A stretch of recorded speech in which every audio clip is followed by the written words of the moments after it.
चाहे जितने दोष हों, हारना नहीं। हम आपको हृदय की बात कहते हैं। ऐसा कोई ना समझे कि 4 दिन की साधना से दोष सब नष्ट हो जाते हैं और वो महात्मा हो जाता है। भ्रम में मत रहना। जिसके तुम हो उसी की माया बहुत ऊंचाई तक इसका प्रवेश है। जहां गर्व करोगे वहीं तुम्हें माया अपना प्रभाव दिखा देगी। यहां से जो निकल पाया है वो बहुत दैन्य होके निकल पाया है। दैन्य के लिए माया मां हो जाती है। थोड़ा भी अहम वो माया के द्वारा जरूर बाधित होगा, बाधा उसके जीवन में पहुंच जाएगी। अहम बहुत कड़ुआ है। इसी से सब जीवित हैं, इसी अहम से। इसी अहम में सब सुखी अपने को मान रहे हैं। गर्व, यही अहम जब प्रभु के चरणों में लगेगा तब सुख का परिचय मिलेगा। इसीलिए सुख का परिचय नहीं मिलता। कल कहीं वो ज्ञान की बात कर रहे थे कि जब सब ब्रह्म ही है, ये बात सत्य है, तो फिर वो बहुत संतों की अवहेलना निंदा कर रहे थे। सब संतों, तब ये लग रहा था कि इसकी दुर्गति पक्की है। ये कौन से ज्ञान के भ्रम में भटक रहा है। कभी कभी अज्ञान को हम ज्ञान समझ लेते हैं। जैसे स्वप्न में देखा कि हम सो रहे थे और अब जग गए हैं, वो स्वप्न ही में देख रहा है। और अब मैं अमुक चेष्टा कर रहा हूं, लेकिन वो स्वप्न में ही देख रहा है, वो अभी जगा नहीं। और जब जगेगा तब उसे समझ में आएगा कि वो भी स्वप्न था। ऐसे ही अज्ञान है। किसी की भी निंदा आदि का दोष अंदर होना अज्ञान का प्रतीक है। ज्ञान में जब सर्वत्र ब्रह्म है तो निंदा स्तुति का कोई, और वही ब्रह्म मैं हूं तो निंदा स्तुति का कोई स्थान ही नहीं। बिना गुरु कृपा के वेदांत पढ़ लेने से कोई ज्ञानी नहीं हो जाता। ये महान वेदांती महापुरुष हैं जिनके वचन सुन रहे हो। कह रहे हैं यदि आप दोषा करो, वो तो हम कह रहे हैं, मैं महापुरुष अपने को लेके बात करते हैं, तो भी आप चिंता मत करना। यदि गुण लेश ही ना, लेश मात्र भी गुण नहीं है तुम में, तो चिंता मत करो। सर्वाधमो, यदि सब अधमों में भी आप बड़े अधम हैं तो भी आप चिंता मत करो। दुर्लभ वस्तु कांक्षी, तुम्हारे हृदय में दुर्लभ प्रेम रस की आकांक्षा पैदा कर देगा। वृंदाटवी मुज्ज्वल भक्ति सारो, श्रीधाम वृंदावन आओ, वृंदावन का सेवन करो तो उज्ज्वल प्रेम लक्षणा भक्ति का प्रादुर्भाव हो जाएगा। भवामि पूर्णः, आप पूर्ण पुरुष हो जाएंगे, आप पूर्ण हो जाएंगे, आप तृप्त हो जाएंगे। जन्म जन्म की प्यास आपकी मिट जाएगी। जब भगवान सर्वत्र हैं तो हमको क्यों दर्शन नहीं देते। बहुत मंगलमयी ऐसी वृत्ति आ जाए जिसके अंदर कि जब हैं, कहा जा रहा है, रोज सुना जा रहा है, वासुदेवा सर्वमिति, भगवान वासुदेव ही सब रूप में हैं, श्री कृष्ण सब रूप में विराजमान हैं, तो वो मेरे को क्यों नहीं दिखाई देते। है तो सर्वत्र। बहुत सुंदर बात है, अगर आप इसे समझ लें, ध्यान से सुनना। भगवान ने जो ये श्लोक कहा, ये यथा माम प्रपद्यन्ते तास्तथैव भजाम्यहम् मम वर्तमान वर्तन्ते मनुष्या पार्थ सर्वशा। भगवान यहां कह रहे हैं कि मैं संसार में साक्षात विराजमान हूं, माया से ढका हुआ नहीं। साक्षात ज्यों कहते हुए सब भगवान बने हुए हैं। जैसे कुम्हार निर्माण करता है पात्रों का, तो कुम्हार अलग, चाक अलग, पात्र जिससे बने वो धातु अलग। लेकिन यहां ऐसा नहीं। यहां बनाने वाले भगवान, बनने वाले भगवान और मिटने वाले भी भगवान। वो अपने आप से अपने आप में लीन हो जाते हैं, अपने आप से अपने आप का विस्तार कर देते हैं। तो मुझे क्यों नहीं दिखाई दे रहे। जब साक्षात भगवान है, बहुत सुंदर है, अगर समझ जाओगे तो अभी आनंद आ जाएगा, मुझे क्यों नहीं दिखाई दे रहे? तो कह रहे भगवान के रूप में तुम देखना कहां चाहते हो? अपने को शरीर मान करके अपने लिए जो जो चाहिए वो देख रहे, तो भगवान उसी रूप में आपके पास है। आपने भगवान को भगवान के रूप में कब देखना चाहा? ये प्रश्न अपने अंदर, फिर उत्तर तुम्हें मिल जाएगा, इसीलिए नहीं दिखाई देते। सर्वत्र भगवान है तो मुझे क्यों नहीं दिखाई दे रहे? बोले सब कुछ स्वयं भगवान बने हैं, पर हमने अपने को स्त्री मानकर, पुरुष मानकर, शरीर मानकर अपने लिए जो प्रिय है, भोग प्रिय है, वस्तु प्रिय है, पद प्रिय है, सामान जो जो, तो मेरे भगवान वही वही आपके सामने रूप रख के आ रहे हैं और आप देख रहे हैं। मुझे घड़ी की आवश्यकता है, तो ये घड़ी साक्षात श्री कृष्ण है, न ये पहले थी न बाद में रहेगी, वर्तमान में वही है जो पहले थे और बाद में रहेंगे, बीच में भी वही है, पक्का। उनकी दर्शन वृत्ति तुम्हारे अंदर नहीं है, तुम्हारे अंदर है वस्तु, व्यक्ति, स्थान के रूप की, सानिध्य की। तो तुम्हारे पास जो जो वस्तु, व्यक्ति, स्थान हो, स्वयं श्री कृष्ण बने हुए हैं, पर तुमने कभी श्री कृष्ण नहीं माना। तुमने पत्नी माना, पति माना, पुत्र माना, वस्तु माना, पदार्थ माना, घर माना, दृश्य माना, इसीलिए भगवान तुम्हारे नेत्रों में रहते हुए भी दिखाई नहीं दे रहे। हम भगवान के द्वारा विस्तृत किए हुए अपने स्वरूप को, भगवान ने अपने स्वरूप को, हम उसे नहीं देखना चाहते, हम अपनी चाह वाली वस्तु चाहते हैं। जो चाह करोगे हरि उसी रूप में आपको। जैसे आप जब किसी महापुरुष का प्रभाव सुनते हैं तो लगता है ऐसा कैसे हो सकता है, तो आपको बताएं, ये सब कुछ भगवान बने हुए। जे भी तन्मय होकर वो सोचता है, जितनी तन्मय, कि अब इसकी जगह ये होना चाहिए, तो भगवान ये था, माम प्रपद्यन्ते तास्ततयो भजाम्यहम्। भगवान उसी समय उसी रूप का त्याग करके वो रूप धारण कर लेते जो वो संकल्प किया। अब आपको दिखाई दे रहा है अभी तो माइक रखा था और अभी यहां अमुक वस्तु आ गई, ये तो बड़ा चमत्कार। ये चमत्कार नहीं है, ये तन्मयता है। आप में कौन सी सिद्धि है, लेकिन आप जो चाह रहे हैं भगवान वही रूप रख रहे हैं। बहुत सुंदर बात है, ये शायद आप समझ पाए। जैसे बालक खिलौना चाहता है तो माता पिता यद्यपि उसे गोद में बैठालना चाहते हैं, पर हटकर उसे खिलौना दे देते हैं। ऐसे ही परम दयालु भगवान यद्यपि अपने को प्रदान करने के लिए तुम्हें मानव जन्म दिया, पर तुम्हें खिलौना चाहिए, विविध प्रकार के खेल खेलने के लिए, तो उन्हीं खिलौनों के रूप में श्री भगवान आ जाते हैं। आज तुम जिनसे जो बर्ताव कर रहे हो सीधे भगवान से कर रहे हो, किसी और से नहीं कर रहे। अगर हमारे अंदर चाह मिट जाए तो भगवान कभी भी भोग और वस्तु के रूप में तुम्हारे सामने नहीं, बनावटी रूप नहीं धारण करेंगे, सच्चिदानंद रूप से प्रकाशित हो जाएंगे। गोस्वामी जी ने इसी बात को दोहे में कहा, जाहि न चाहिए कबहु कछु, तुम सन सहज स्नेह, बसहु निरंतर तासु उर, शोरावुर निज गेह।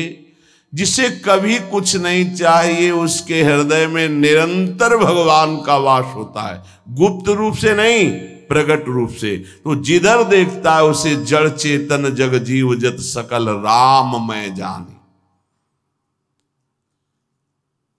भगवान बड़े कृपालु हैं। जो भगवान पर श्रद्धा रखते हैं वो तो कृपा का अनुभव करते हैं, पर जो भगवान की निंदा करते हैं भगवान उन पर वैसे ही कृपा करते हैं जैसे श्रद्धा रखने वाले पर कृपा करते हैं। जीव का दुर्भाग्य है कि वो भगवान के आकर्षण से रहित होकर के भोगों के आकर्षण में है। तो भगवान भोग रूप बन करके हैं, क्योंकि जब वासुदेवा सर्वम सिद्धांत है, वैसे परम सत्य सिद्धांत वासना वासुदेवस्य वासितम भुवनत्रयम् सर्वभूत निवासोस्मि वासुदेव नमोस्तुते।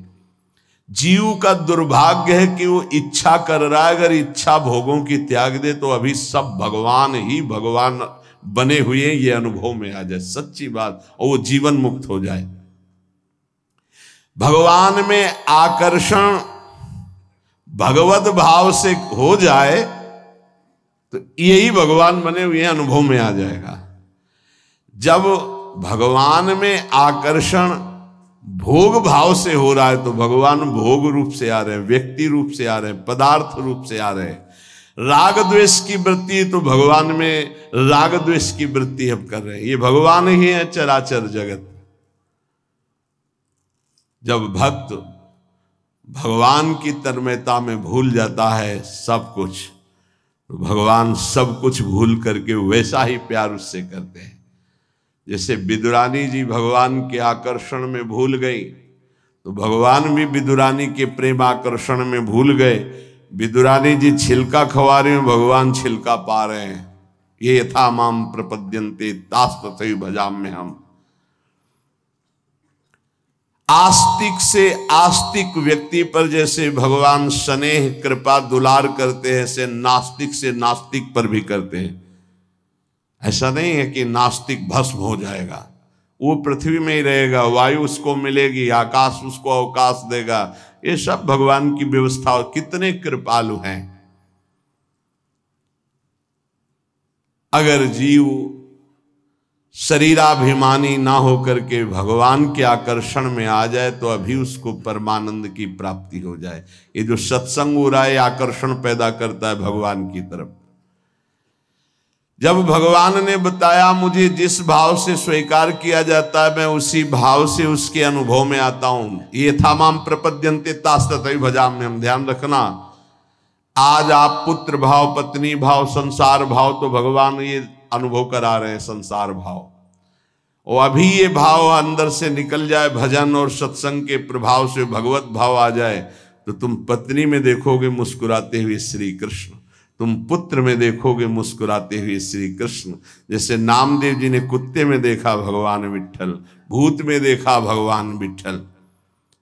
तो ये क्यों ऐसे करुणा में भगवान का लोग आश्रय क्यों नहीं ले पा रहे?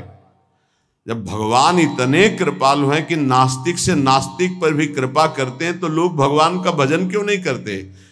अनन्य क्यों नहीं हो जाते भगवान श्री कृष्ण के? निरंतर भगवान श्री कृष्ण की आराधना क्यों नहीं करते? क्यों भटक रहे हैं? जब इतने कृपालु भगवान हैं तो सब कोई क्यों नहीं भजन करता? तो भगवान उत्तर दे रहे स्वयं, कांक्षन्तः कर्मणां सिद्धिं यजन्त इहि देवताः क्षिप्रं हि मानुषे लोके सिद्धिर्भवति कर्मजः। ये चाह भटका रही है, ध्यान रखना। कांक्षन्ता, कामना, चाह। बस ध्यान दीजिए, परमार्थ भगवत स्वरूप, ब्रह्म स्वरूप माया। ब्रह्म स्वरूप माया के मार्ग में चल रहे हैं, इसकी पहचान चाह। एक शब्द में, अभी आप माया के मार्ग में हैं, पहचान चाह। किसकी? भोगों की, शरीर सुख की, नाना प्रकार के लौकिक चाह। तो आप माया पथ के पथिक हैं। कांक्षन्ता, आकांक्षा। परमार्थ का पथिक चाह, दोनों में चाह। चाह श्री भगवान के भजन की, चाह भगवान के दर्शन की, चाह संसार से मुक्त हो जाने की, चाह प्रिया प्रीतम की श्रीअंग सेवा की। दोनों में चाह है, ध्यान रखना। एक चाह परम दुर्लभ परमार्थ की, और एक चाह जिसमें अनंत जीव फंसे हुए प्रवाहित होते चले जा रहे हैं, उसी की बात भगवान कह रहे हैं कि मेरी शरण में क्यों नहीं हो पाता। मैं इतना करुणामय हूं फिर भी मेरी शरण में क्यों नहीं हो पाता। कांक्षंता कर्मणाम सिद्धिम यजंती ही देवता, ये कामना करके सोचते हैं कि ये कर्म कर लूं तो मुझे ये सिद्धि प्राप्त हो जाएगी, ये फल प्राप्त हो जाएगा। इसीलिए वो देवताओं की आराधना करते हैं, क्योंकि इस मनुष्य लोक में कर्मों से जल्दी फल मिल जाएगा, सिद्धि मिल जाएगी, ऐसा उनको भाव है। इसलिए मेरी शरण में नहीं होते। भाव कांक्षंता कर्मणाम सिद्धिम यजंती देवता, मनुष्य में करने की शक्ति है, ध्यान रखना, यही प्रभु का नहीं होने देती। बड़ा सूक्ष्म विषय है ये, अगर समझ पाओ। कुछ बातें होती जो एकदम हृदय पर शब्द नहीं मिलता, करने की शक्ति को होने में आ जाए, ये गुरुदेव कराते हैं। करने की शक्ति में हम संबंध बनाते चले जा रहे हैं, क्रियाएं करते चले जा रहे हैं, शुभ अशुभ क्रियाएं होती चली जा रही, फंसते चले जा रहे हैं, और होने की गुरुदेव की कृपा से होती तो समर्पित होते चले जा रहे हैं।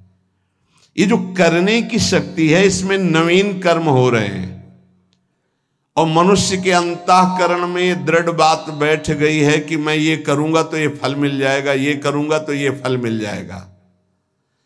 वो सांसारिक वस्तुओं की चाह रखता है, इसलिए कर्मों पर विश्वास रखता है, ये कर्म करूंगा तो ये फल मिल जाएगा।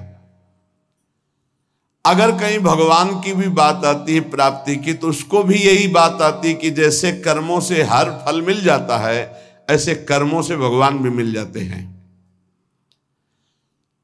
नाशवान पदार्थ की कामना और नाशवान शरीर से किया हुआ कर्म, ये तो हो सकता है, लेकिन नाशवान शरीर से किया हुआ कर्म तुम्हें भगवत प्राप्ति करा दे, ये नहीं हो सकता है, क्योंकि वो आदि अंत वाला है, अनंत को कैसे प्राप्त करा लेगा।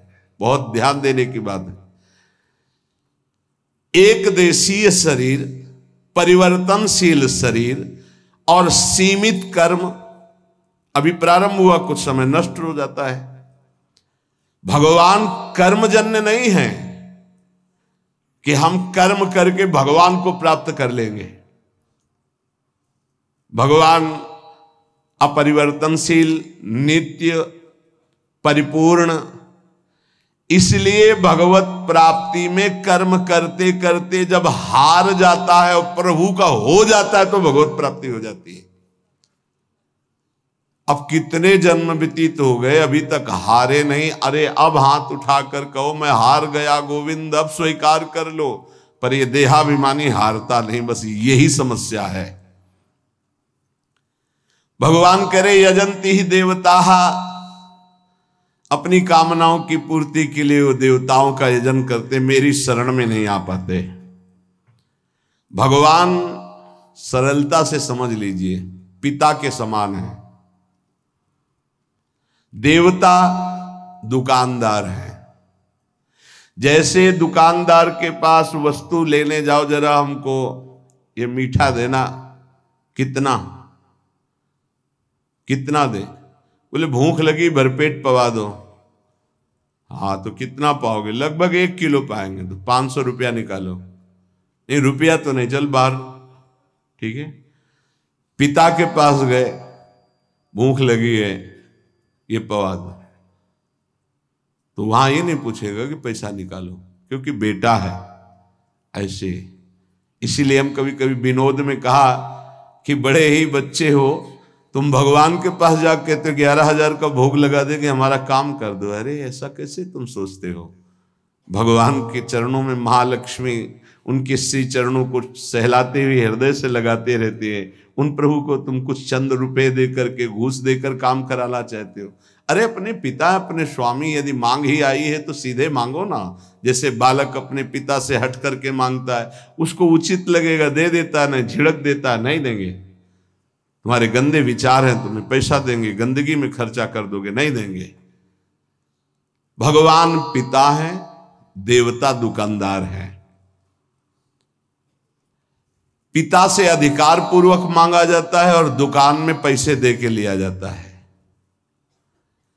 दुकानदार को जैसे पैसे दिया जाता है, ऐसे देवताओं से काम कराने के लिए आपको कर्म करना होगा, उसका सांगोपांग, तब वो देवता तुम्हारे कर्म के अनुसार वो फल प्रदान करेगा। पर भगवान को ऐसी जरूरत नहीं है।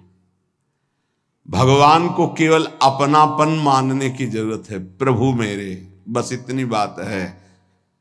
पर इसमें दूसरा कोई नहीं होना चाहिए, तो अभी आपको परम लाभ मिल जाए। इसीलिए गोस्वामी जी ने कहा, बिगड़ी जन्म अनेक की अब ही सुधरे, आज होई राम को मेरे प्रभु, मेरे तो गिरधर गोपाल, दूसरों न कोई। ये लानी है सिद्धि भगवत प्राप्ति के लिए। इसमें तुम्हारा कोई पसीना चुहाना काम में नहीं आएगा, वो तो हारने के काम में आएगा। लगे रहो, फिर जब हार जाना कि नाथ मैं हार गया, तब कहेंगे मेरा हो जा। बस यहीं से परमार्थ का दिव्य स्वरूप प्रकट होता है भक्ति मार्ग में। दूसरी बात, दुकानदार से कहो कि आप चाकू दे दीजिए, पैसा दीजिए, चाकू ले लीजिए। लेकिन पिता से कहिए चाकू दे दीजिए, तो कहेगा किस काम के लिए, क्या काम करना है, पहले बोलिए, आवश्यकता क्या है। अगर आप आवश्यकता सिद्ध नहीं कर पाए तो आपको नहीं देगा। लेकिन दुकानदार आवश्यकता नहीं पूछेगा, आपको चाकू दे देगा। आप अहित कर लो अपना, वो तुम जानो। ऐसे देवता हैं हमारे, भगवान ऐसे नहीं है। मांगोगे, अगर आवश्यकता सिद्ध होती है तो ठीक है। अगर उनको लगता है कि दुख भोग कर ये हमारी तरफ बढ़ेगा तो नहीं देंगे, भोग दुख और मेरी तरफ बढ़ और अपना परम कल्याण कर। लेकिन देवता ऐसा नहीं। अगर आपने सकाम अनुष्ठान किया है तो आपका हित हो, वही तो इससे मतलब नहीं, वो वस्तु आपको दे देंगे जैसे दुकानदार दे देता है। पिता सदैव अपने बालक का हित चाहता है, ऐसे ही भगवान सदैव अपने शरण में आए हुए का हित चाहते हैं। ये बहुत कृपालु हैं। अगर उनसे मांगो भी तो उनके ऊपर छोड़ दो, जैसा आप चाहो वैसा करो प्रभु। क्षिप्रम ही मानुषे लोके सिद्धिर्भवति कर्मजा। ये जितनी भोग भूमियां हैं, जितने भोग के लोक हैं, जितनी भोग वस्तुएं हैं, मनुष्य चाहता है मैं कर्म करके इन्हीं भोगों को भोगूं। कृपा निधान भगवान ऐसा नहीं होने देते। तुम्हें मनुष्य शरीर मिला है मेरी प्राप्ति के लिए, जीवन मुक्त होने के लिए, तुम फिर फंसने वाली बात मांगते हो। इसीलिए भगवान जल्दी भोगों की, कामनाओं की बात नहीं सुनते। तो लोग क्या करते हैं, भगवान का आश्रय न लेकर देवताओं का आश्रय ले लेते, क्योंकि उनको इससे कोई मतलब नहीं कि तुम्हारा कल्याण होगा कि नहीं होगा। उसके अनुष्ठान करो और वो तुम्हें फल प्रदान कर देगा। कर्म संगिषु जायते, इन सबके दिमाग में बैठ गया कि ये करूंगा तो इससे ये फल प्राप्त होगा और उस फल को भोगूंगा, मैं सुखी हो जाऊंगा। ऐसा नहीं होता है। चाहे जितना आपको वैभव मिल जाए, चाहे जो पद मिल जाए, सुखी नहीं हो सकते। सुखी तभी होगे जब मन को सच्चिदानंद में लगा दोगे। इसके अलावा और कोई सुख का उपाय नहीं है। ये कई बार चर्चा में हो चुका है। मन विश्राम तभी पाएगा जब सच्चिदानंद प्रभु में जुड़ेगा। ये प्रकृति में कभी विश्राम प्राप्त ही नहीं कर सकता। तो ये जो लोग कर्मों के द्वारा प्राप्त होने वाले फल, देवताओं की आराधना के द्वारा प्राप्त होने वाले नाशवान फल हैं, ये इसी में आसक्त रहते हैं, भगवान की तरफ नहीं बढ़ते हैं। भगवान ने कहा कि यदि कर्म ही करना है तो अपनी जो धर्म सीमा के अंतर्गत है वो कर्म करो, मेरे को समर्पित कर दो, तो इससे भी तुम्हारा कल्याण हो जाएगा। चातुर्वर्णम मया सृष्टम गुणकर्म विभागशः तस्य कर्तारमपि माम विद्य कर्तारमव्ययम् न माम कर्माणि लिम्पन्ति न मे कर्म फले स्पृहा इति माम योऽभिजानाति कर्मभिर् न सबध्यते। भगवान कह रहे हैं मेरे द्वारा ये चारों वर्ण की व्यवस्था की गई है। पूर्व जन्म के कर्मानुसार मैं इन चारों वर्णों में जन्म देता हूं। ये मेरे द्वारा की गई व्यवस्था है। कलयुग में नहीं चलेगी, कलिकाल इसे भंग कर देगा, क्षीण कर देगा। युग धर्म का प्रभाव होता है। चारों वर्णों की रचना मेरे द्वारा की गई है, पूर्व जन्म के तप, भजन, साधन, कर्म के अनुसार उसका जन्म वर्ण व्यवस्था में होता है। सृष्टि का रचनाकार आदिकर्ता मैं हूं, क्योंकि मेरे से ब्रह्मा और ब्रह्मा से मनुष्य रूपा आदि सब सृष्टि का विस्तार, तो आदिकर्ता मैं हूं। मैंने रचा है ये चार वर्ण। मुझ अविनाशी परमेश्वर को इन सब का प्रादुर्भाव करने वाला होने पर भी अकर्ता ही जान, कारण कि कर्म फल में मेरी कोई आसक्ति नहीं है। मुझे कभी कोई कर्म बांध नहीं सकता है। इस प्रकार जो तत्व से मुझे जान लेता है वो कर्मों में कभी नहीं बंधता है।